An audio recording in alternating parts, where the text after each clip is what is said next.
Hi అండి. నేను ఒక పావు కేజీ కాకరకాయ తీసుకున్నాండి. ఈ కాకరకాయ శుభ్రంగా కడిగి వాటర్ లేకుండా తూడిసి ఇట్లా సన్నగా కట్ చేసుకున్నా. ఇది కాకరకాయ పచ్చడి పెడదామని. ఇప్పుడు కాకరకాయ పచ్చడి పెడతా. ఫస్ట్ అందులోకి ఎల్లుల్లి దంచుతా. ఇట్లా దంచితే సరిపోద్ది, మరీ మెత్తగా అవసరం లేదు. ఇప్పుడు ఆ కాకరకాయ ముక్కలు ఫ్రై చేసుకునేందుకు నూనె పోసుకుందాము. ఇప్పుడు ఇందులో ఈ ముక్కలు వేసుకుందాము. ఇప్పుడు ఈ ముక్కలన్నీ గోల్డ్ కలర్ వచ్చేదాకా వేపుకోవాలి.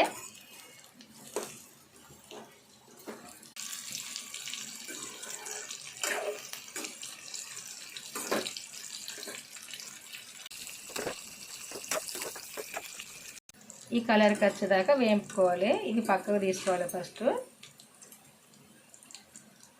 ఇందులో తాలింపు దినుసు వేసుకోవాలి.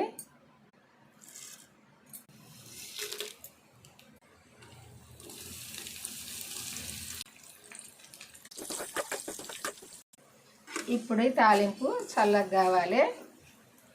ఇందులో ఇప్పుడు సరిపోను కారం వేసుకోవాలి. సాల్ట్ సరిపోను వేసుకోవాలి. దంచి పెట్టుకున్న ఎల్లుల్లి కూడా ఇందులోనే వేసుకోవాలి. 4 నిమ్మకాయలు రసం తీసుకున్నా ఇందులో పోసుకుందాం. ఇప్పుడు ఇది కలుపుకుందాం. ఇప్పుడు ఇందులో ఒక చెంచా ఆవపిండి వేస్తా. కొంచెము మెంతులు, జీలకర్ర వేంపిన పౌడర్ ఇది. ఇప్పుడు తాలింపు చేసుకున్నాం కదా, ఇందులో వేసుకోవాలి తాలింపు. ఇప్పుడు ఇదంతా కలుపుకోవాలి కలిసేటట్టు.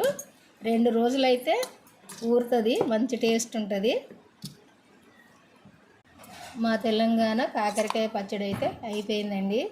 చూడండి, చూసినాక లైక్ చేయండి. లైక్ చేయడం అయితే మర్చిపోకండి. ఉంటా మరి. చాలా టేస్ట్గానే అయితే ఉంటుందండి ఇట్లా పెట్టుకుంటే. ఇది ఒక 2 రోజులైతే ఊరాలి. ఊరితే మంచిగా ఉంటుంది.